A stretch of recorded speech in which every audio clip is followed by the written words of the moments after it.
So far up until now, my generation, women have gone into perimenopause not knowing what's going on with them because A, we don't talk about it, or B, we just simply don't know what we're struggling with physically, mentally, psychologically. And what's even worse, we don't know where to turn to for help or just a simple vent. So far up until my generation, we really haven't had an outlet, and there's a long list of symptoms that we struggle with, and we stay in a very lonely level. Whether it's menopause or perimenopause, it's not something that affects the woman going through it only. It also affects their spouses, partners, children, friends, co-workers, neighbors. This is a bigger issue, and not talking about it makes the issue even bigger. And that's why when I heard about the Menopause Cafe, I thought, this is freaking brilliant. This is Rachel, a lady from the UK who's been very successful leading the conversation with her project, the Menopause Cafe. This is a project where everybody can take part online or in person in your own community. To be a part of this, there's no fee, there's zero money involved.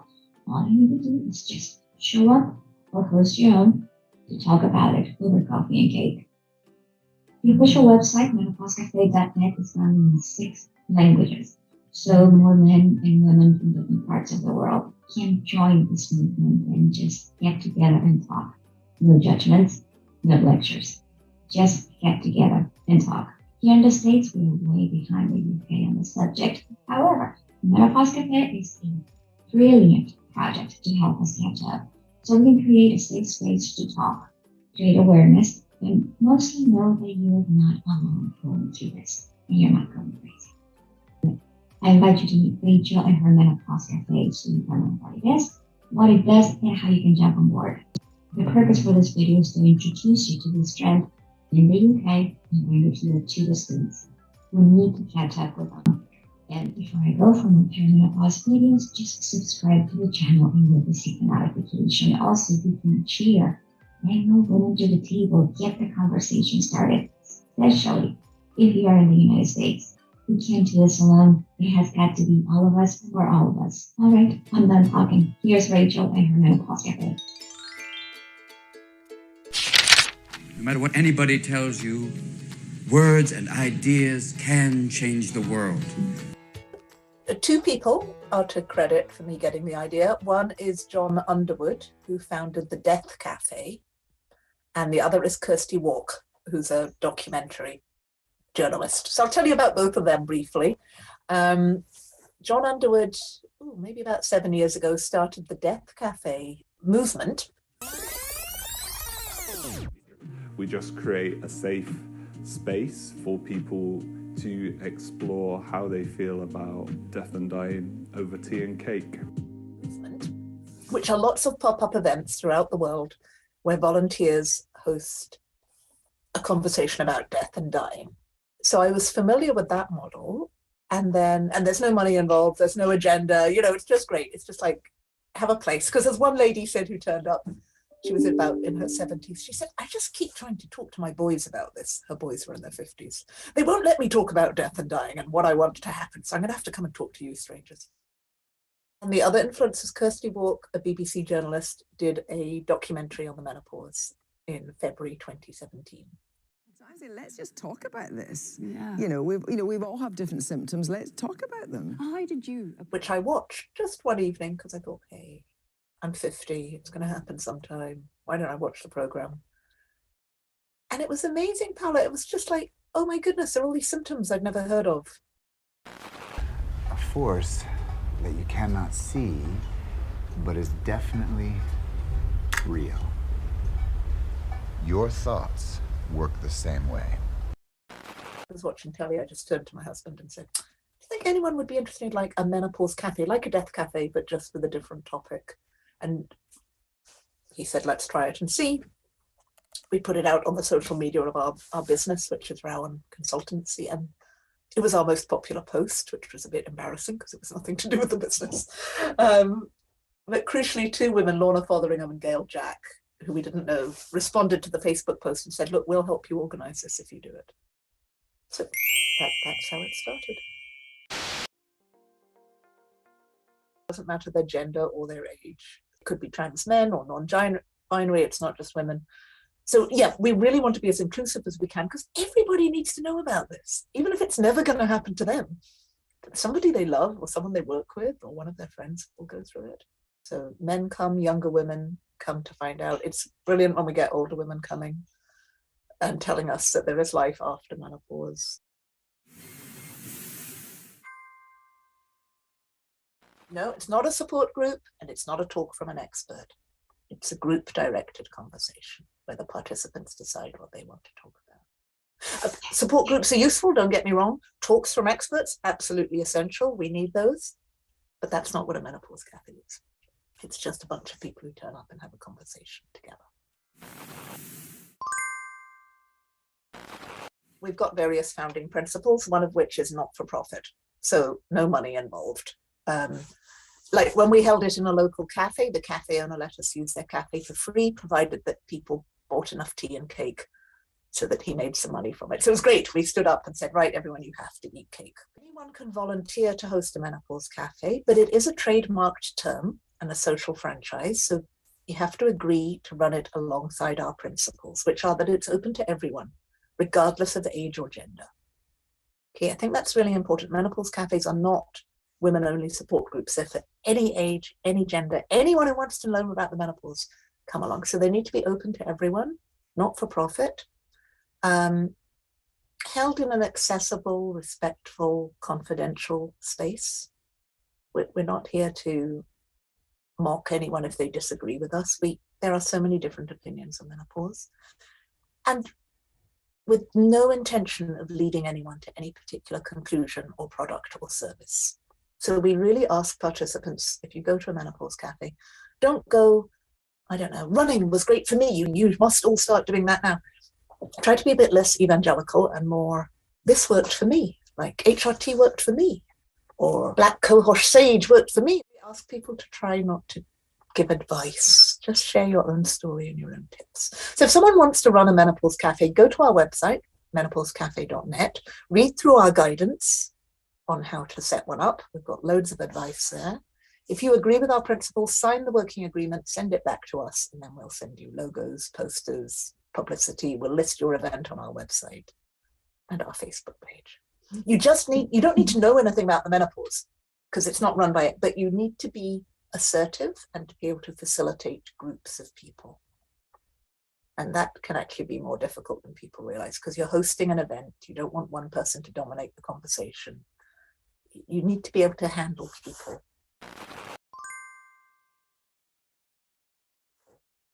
The two main things people say after they've been to a menopause cafe, everyone would run, people say, now I know I'm not alone. And that in itself lifts your spirit and you feel, it doesn't change the symptoms. You still have all those troubling symptoms, but now I know I'm not alone. That just encourages us. And the other thing they say is, now I know I'm not going mad.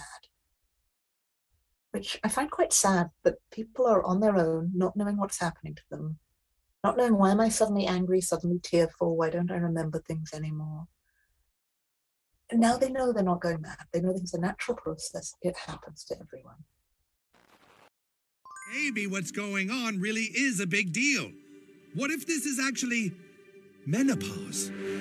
Menopause? I don't even know what that is. We get maybe 1 to 2% of the participants are men. We need to increase that because, I mean, we're bad about talking about menopause. They're even worse. Let's say it's a heterosexual man and their female partner doesn't want sex anymore. You know, relationships, he might take it personally, think she doesn't love him. It's not that, it's just she has a dry vagina and it's painful. But if they can't talk about it, they're left feeling she doesn't love me or the marriage is failing or, you know, or even with the mood swings that come with menopause. If the men don't know that this happens to women, then they may take the mood swings personally, which you wouldn't with a teenager. You know their hormones are all over the place. You just have to be kind and loving and understanding. It's the same if your partner's going through the menopause. But even apart from that, what if you're a young male manager in the workplace, maybe a man in his late 20s, early 30s, and one of your team members has the menopause and it's affecting her at work? you need to know about this. It should be part of the basic management training and education. So we need men to know about it, and they need to know about it for their own relationships and sanity.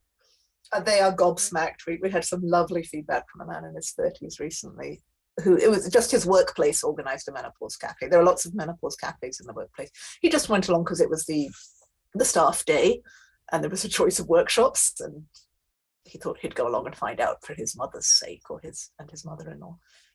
And he took the trouble to write to me afterwards and say, I am in awe of these women and what they are putting up with and how they still keep coming to work. And I had no idea. So they're usually very humble, the men who go, because they don't usually hear about this. And they know they don't know about it. So it's a real eye-opener. To be honest, Paula, many of them don't even realize how periods work. So how on earth can they understand menopause? Because although they know women have periods, they don't really, some of them don't realize it's not like weeing. We don't control the flow. It just comes out and floods sometimes. And then there's blood everywhere. And they're just like amazed at what we put up with and have to work with the whole time. My private theory, I don't have evidence for this, is we've spent the last few decades trying to prove that we're equal to men. So we're taken seriously in the workplace. And so I think we are as much to blame as them, that we have glossed over the physical differences. We haven't spoken. You know, if you go to the loo and it's your period, we stuff the tampon or whatever up our sleeves so nobody sees it. What? Why? You know, the tissue you wouldn't hide. So we have not spoken about the physical reality of having a uterus. And so they don't know. Yeah, it's less rushed than speed dating because you usually have about 20 minutes in each group. And it's a larger group, whereas speed dating would be one-on-one. But yeah, there are definitely similarities.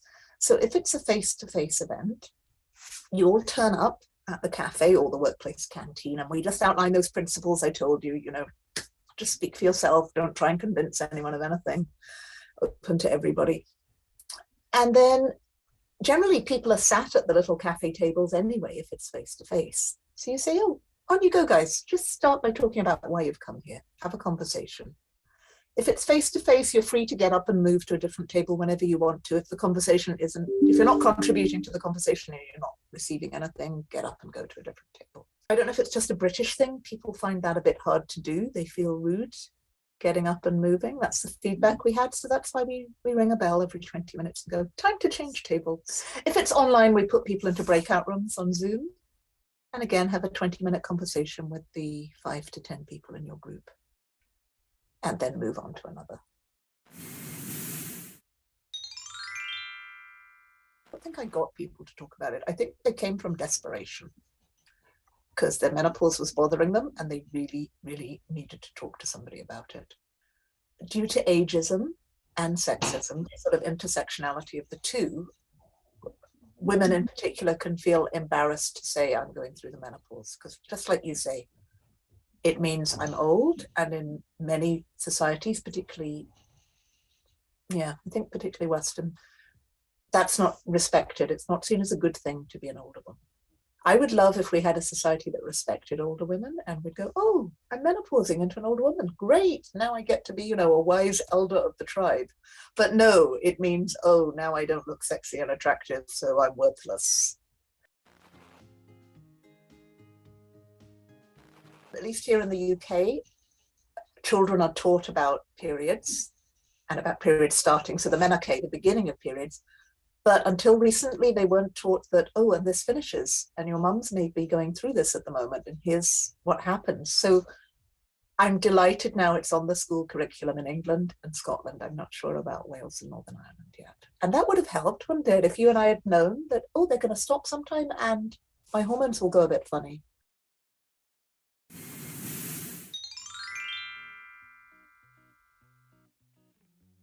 That age group, 45 to 55, for women is the age when suicide rates are highest. For men, it's younger. They're more at risk, sort of 15 to 24, at least in the UK. And I don't think it's a coincidence that age when women are most likely to commit suicide is also their menopause age. It might not just be that. It's also for some women the time when they have teenage children and elderly parents and coming towards the end of their working life. So there could be many factors, but undoubtedly many women feel suicidal due to menopause. And that is just wrong and something we should do everything we can to support them through, because it doesn't last forever. It does last for years, the menopausal symptoms, but not forever. It is all the physical symptoms, but I think it's some existential questions too. It's like, oh, now I'm older. What is my role? What is my value in society? Particularly, I think, for women who have been very beautiful or attractive, I think it's a bigger shift for them. So there's a lot of big questions going around that can make people feel low. I believe that in societies where age is respected more, there is less of a suicidal tendency at this stage. Even though the physical symptoms might be the same, you don't get that double whammy of my body feels awful, my moods are awful, and I'm worried I'm growing old.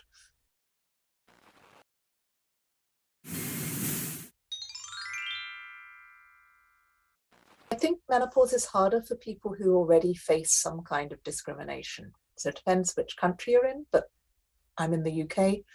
So as a woman who's not white, our health issues are not always recognized as easily or as quickly by the medical profession. So if you get menopause on top of that, it's the intersectionality between, say, race and menopause, or gender and menopause, or people who are disabled or autistic or trauma. There are all these different things, and poverty can just make menopause worse. Whereas those of us who have some privilege in these areas can access more support and more resources through our menopause.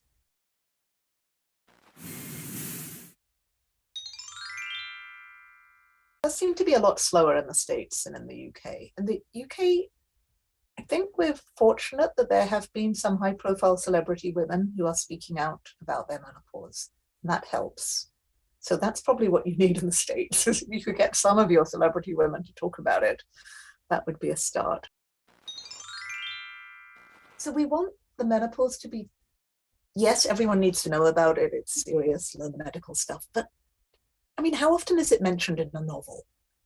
It's not. Now, that's a bit of a gap, isn't it? How many novels have been written about women going through the menopause or of that age without mentioning it at all? What is going on? There's a blind. So we need it mentioned in play. It's beginning. Fleabag, which is a TV program we have here, actually talked about the menopause. Just one of the characters in passing. I think Nine Perfect Strangers has mentioned it too. It's beginning to happen, to appear in films and things. We're unzipping that silence.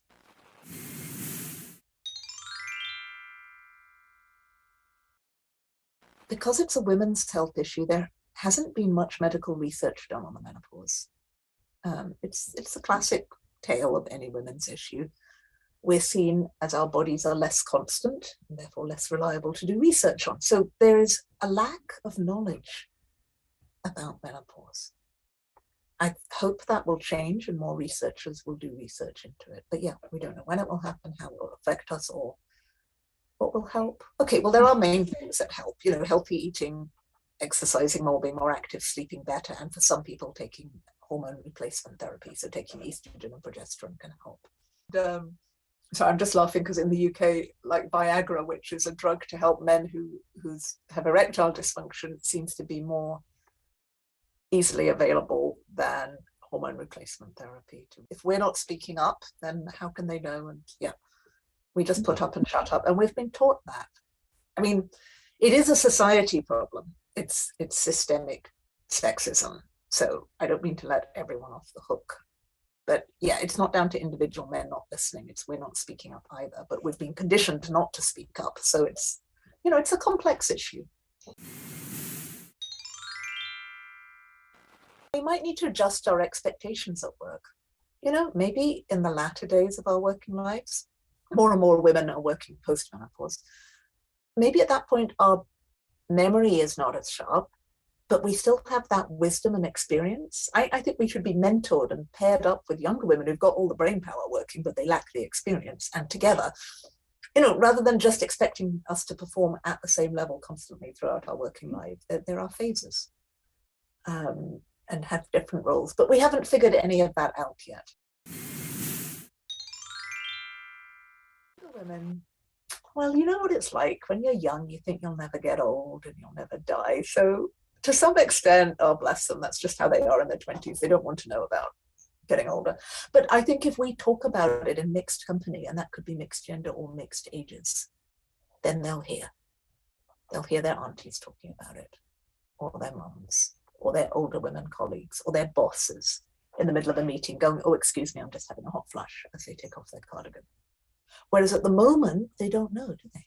Because we don't mention it. Initially, they go, what's that got to do with me? Menopause happens to old women, and I'm not old, so they're not interested. But the more we found in the UK, the more coverage there is in the media.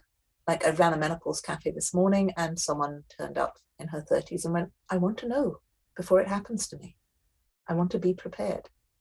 So eventually that penny will drop and they'll realize, yeah, you need to know about this before it happens to you. That is better than finding out afterwards or during.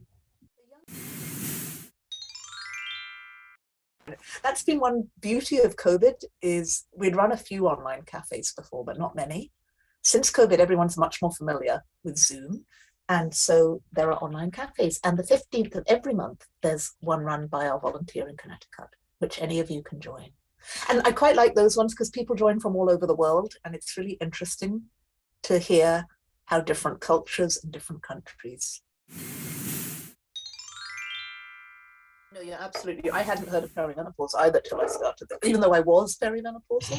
So yeah, perimenopause is when you're still having your periods, if you're not on contraception, if you're still having periods, but the symptoms have started because your estrogen levels are going down. So my periods got heavier and less regular, and I started forgetting things. I think those were the main symptoms, but I didn't know that that was perimenopause because no one had ever told me about it.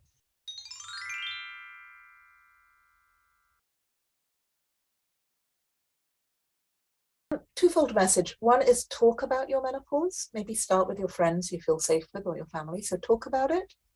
And the other one is be kind to yourself. Practice self-compassion. Okay, you don't have to keep going at the breakneck speed you have done. Your body is going through a transition. Be kind to yourself, even if you're pulled by work and kids and elderly parents, because you have to. Otherwise you will burn up. So be kind and talk about it.